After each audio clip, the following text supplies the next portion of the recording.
M'dzina la Atate ndi la Mwana ndi la Mzimu Woyera. Amen. Tikulandireni pano pa Tiyankhuleni Ambuye lero la Mulungu limene tikupanga chaka cha Utatu Woyera. Tiyeni tipempherere limodzi. Mawu oyamba akuchokera m'buku la Miyambo mutu 8 ndi 22 mpaka 31. Amene akutiwerengera mawu oyamba ndi Mark Lois Pius kuchokera ku Dzundu Catholic Church, St. Kizito Lisungwi Parish mu Archdiocese ya Blantyre. Mawu achiwiri akuchokera mu kalata ya Paulo Woyera kwa Aroma mutu 5 ndi 1 mpaka 5. Amene akutiwerengera mawu achiwiri ndi a Olive Mwakifwamba Banda kuchokera ku Dzundu Catholic Church, St. Kizito Lisungwi Parish mu Archdiocese ya Blantyre. Mawu amtenga Woyera ndi monga adalembera Yohane Woyera mutu 16 ndi 12 mpaka 15. Amene akutiwerengera mawu amtenga wabwino komanso kutigawira mawu ndi Reverend Father Luke Anatole Weremo achipani cha Comboni Missionaries kuchokera ku St. Kizito Lisungwi Parish mu Archdiocese ya Blantyre. Mawu oyamba. Mawu ambuku la Miyambo. Chauta adandilenga ine nzeru pachiyambi pa ntchito zake. Mwa ntchito zake zakalekale oyambirira ndine. Ndidapangidwa masiku akalekale. Pachiyambiyambi dziko lapansi lisadalengedwe. Nyanja zozama zisanalengedwe. Padalibe akasupe odzaza ndi madzi, nkuti ine ndidabadwa kale. Mapiri asanaumbidwe, magomo asadakhalepo, Mulungu anali atandilenga ineyo. Lisanalengedwe dziko lapansi ndi minda yake, lisanakhaleponso doti loyamba la dziko lapansi. Ine ndidalipo kale, pamene ankakhazikitsa zakumwamba, pamene ankalemba mzere wa malire a nyanja yozama, pamene ankayika thambo m'malo mwake, pamene ankatsekula akasupe a nyanja yozama, pamene ankayika malire a nyanja kuti madzi ake asabzole malirewo, pamene ankayika maziko m'dziko lapansi. Nthawiyo nkuti ndili pambalipa ngati mmisiri wake, ndikunkondoletsa tsiku ndi tsiku, ndikusangalala pamaso pake nthawi zonse. Ndikasangalala m'dziko lokhalamo anthu, ndikumakondwa nawo ana a anthu. Mawu a Ambuye. Tithokoze Mulungu. Mawu achiwiri.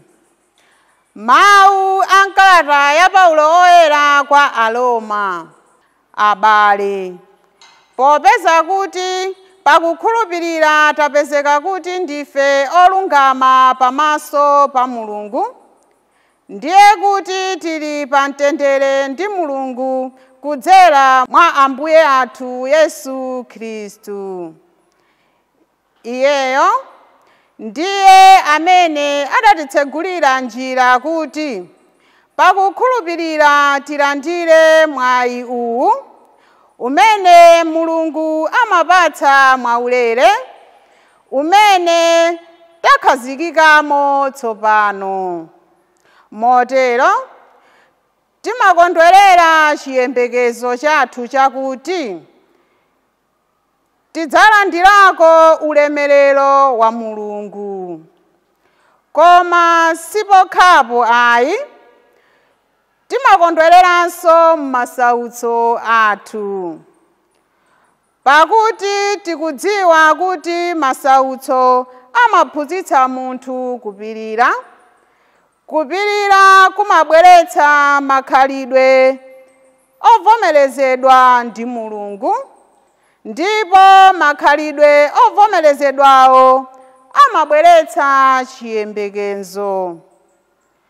Chiyembekezo chimenechi munthu sichingamufungatitse fuwa la moto ayi, pakuti Mulungu mwa Mzimu Woyera amene Iye adatipatsa adadzaza mitima yathu ndi chikondi chake. Mawu a Ambuye.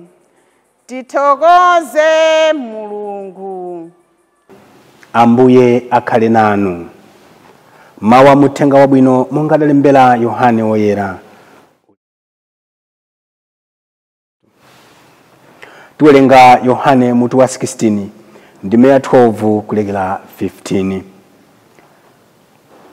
Ndili nawo mawu ena ambiri woti ndikuwuzeni, koma simungathe kuwamvetsa tsopano ayi.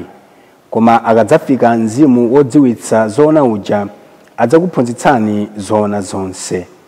Pakuti sadzalankhula zochokera kwa Iye yekha ayi, koma zilizonse zimene Atate adzamuuze ndizo zimene adzalankhula. Ndipo adzakudziwitsani zinthu zam'tsogolo. Adzandilemekeza, pakuti adzatenga zochokera kwa Ine nakudziwitsani. Zonse za Atate nzanga, n'chifukwa chake ndanena kuti adzatenga zochokera kwa Ine nadzakudziwitsani inu. Umenewo ndi uthenga wa Ambuye. Ulemu kwa inu Ambuye Yesu Kristu. Abale anga okondeka mwa Ambuye, lelo tikuchita chaka cha utatu woyera, eni atatu Mulungu mmodzi amene akutikonda ifeyo. Ndiye kuti pali Mulungu Atate, pali Mulungu Mwana, komanso pali Mulungu Mzimu Woyera.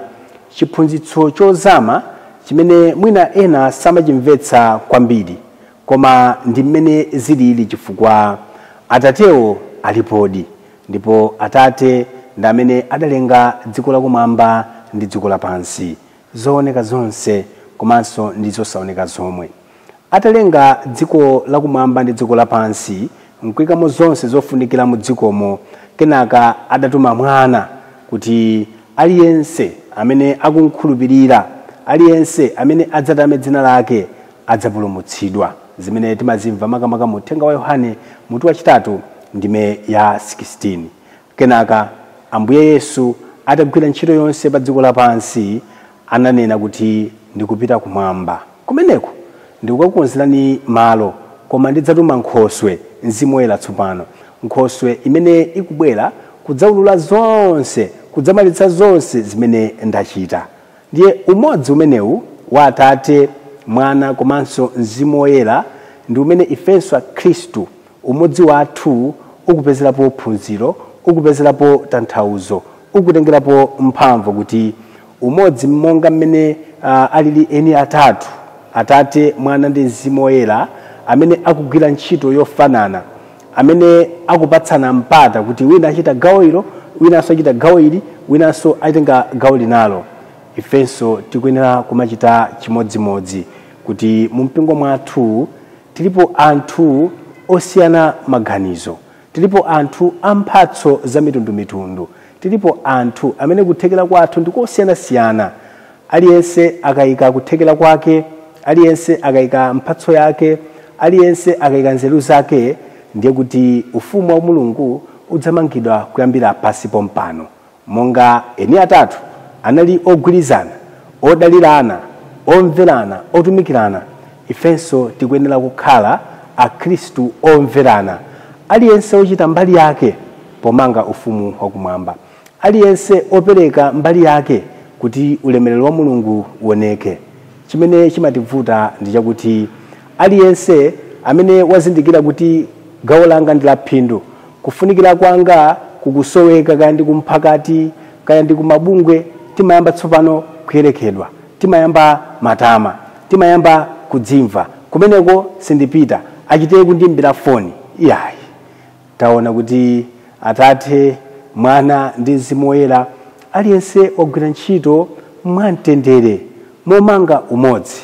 Komanso pena timenera kumathandizana. Wina akufoka tiyeni timuthandize. Pasaonetse kuti apo pafoka chifukwa wakuti ndi amene walephera.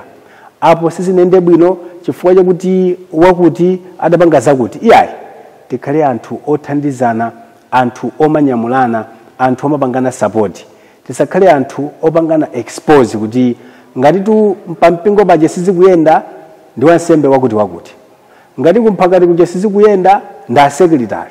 Ngati kubungwe lolenga sizikuyenda ndekuti ndi acheya. Ngati ife taona kufoka tiyeni tikepo mphatso zathuzo ngati tingaonetse kulimba mtima. Ngati pena pake pakulakwika tiyeni tipeze nzeru kuti umodzi umenewu umene Atate anatipatsa chitsanzo ndi Mwana ndi Mzimu Woyera ukhalenso umboni wathu wa ife a Khristu. Kodi za Utatu Woyera zimenezi mu Bible zimapezeka pati? Mu Chipangano chakale makamaka tikawerenga buku la Genesis 1 ndi 26 timamva mawu kuti tiyeni tipange munthu mchifaniziro chathu. Mawu a Mulungu akumveka kuti tiyeni tipange munthu mchifaniziro chathu. Kusonyeza kuti pamene amati tiyeni Mulungu sanali yekha, Mwana analipo chifukwa pachiyambi ponse isanambike konse nthawi mawu analipo kale. Komanso Mzimu Woyera amene amangozungulira pa dziko lapansi lilibe maonekedwe ake enieni. Komanso tupaja mneneri Yesaya chapter 9 adanenako kuti tikutumizirani phungu wodabwitsa kukamba za Mwana. Mu Chipangano chatsopano Utatu Woyera makamaka ukupezeka Mateyo 28 ndime ya 19 pamene adawauza Yesu ophunzira ake kuti mupite ku dziko lonse lapansi mukasandutse onse ophunzira anga mukawabatize mu dzina la Atate ndi la Mwana ndi la Mzimu Woyera, ndipo ine ndili nanu ku mathero onse a dziko lapansi. Utatu Woyera uli m'Bible. Utatu Woyera ukhale umboni wathu. Utatu Woyera ndi chiphunzitso chathu. Atate achikhalire, Mwana amene adabwera kudzatipulumutsa, komanso Mzimu Woyera amene adatininka mphatso zosiyanasiyana kuti mpingo wake upitilize kukhala ndi moyo, mpingo wake upitilize kupereka umboni kwa Khristu osochera, kwa Khristu otayika. Komanso chimene tikuphunzira ndi chakuti ntchitoyo ndi imodzi yopulumutsa anthu apa dziko lapansi, koma amayigwira muzigawo aliyense mbali yake. Atate sadakakamire kuti poti ndalenga ndekha dzikoli sintumizanso munthu. Iyayi, anagwira ntchito yawo anasiyira Mwana. Mwananso anagwira mbali yake anasiyira Mzimu Woyera. Mzimu Woyera anabwezeranso kwa Atate. Za Eklesia Katolika ndi zosiyana. Ndiye ngati ifeyo tikukakamira sopano maudindo athu, tikukakamira chimene adatipatsa anthu ena kuti mwina tathandizepo nthawi yakwana yakuti tizisiye, timakakamira chifukwa chani? Kodi kukakamira kumeneku kukuchokeranso mwini atatu amenewa? Ndiye kuti mwina ziphunzitso zathu zimakhala kuti zikuchokera ku mabuku olakwika, kapena timakatenga ziphunzitso kwina kosemphana ndi Chikhristu chathu. Atatu Oyera, Atate, Mwana ndi Mzimu Woyera akuti tizipatsana ma handover yabwino, handover yosakayikitsa. Atate agwira bwinobwino handover, clean sheet, akumpasa Mwana. Mwananso agwira bwinobwino ntchito akumpatsa Mzimu Woyera. Ma handover amene tikuchita ngakhale mu mpingo amakhala okayikitsa. Wina amakhala zoti waononga, ngati ndi ndalama wadya zonse, kaya ndi mabuku athawisa, kenaka nzake ayambire pambali, nzake ayambire pa zero. Ma handover anthu ndi wanji zimativuta ndithu ngakhale ife anthu okhulupirira kudabwa kuti nthawi yopanga handover, nthawi ya transfer watenga ndi mipando yomwe, mipando imene sudagule iweyo. Cheya nthawi yopanga handover watenga ndi mabuku omwe. Kuti handover ya mtundu wanji? Tiyeni tikhala Khristu amene timaufunira mpingo zabwino, tiziufunira mpingo zabwino. Tisakhala Khristu kuti pakuti ndachoka ine ndiye kuti ena adzavute, pakuti ndachoka ine obwerayo zidzamvute. Iyayi, kumeneku ndiye kuti sikukondana, umenewo sumodzi umene Atate, Mwana ndi Mzimu Woyera akutiphunzitsa tsopano pano. Ndiye abale anga okondeka, pamene tikupanga chaka chimenechi timuthokoze Mulungu chifukwa adatipatsa chitsanzo chokomakoma. kugwira ntchito mogwirizana, kugwira ntchito modalirana mu mpingo, kupangana ma handover a clean, a smart, kuti winayo amene akubwera asavutike. Mzimu Woyera amene Ambuye Yesu akutisiyira, Mzimu Woyera amene Ambuye Yesu adatipatsa, atithandize mwa ife kuti tikhale anthu achilungamo, tikhale anthu olemekeza anzathu, tikhale anthu odalirana, kuti pakutero ufumu wakumwamba umangikedi pa dziko lino lapansi komanso kumwamba. Chaka chabwino kwa inu nonse. M'dzina la Atate ndi la Mwana ndi la Mzimu Woyera. Amen.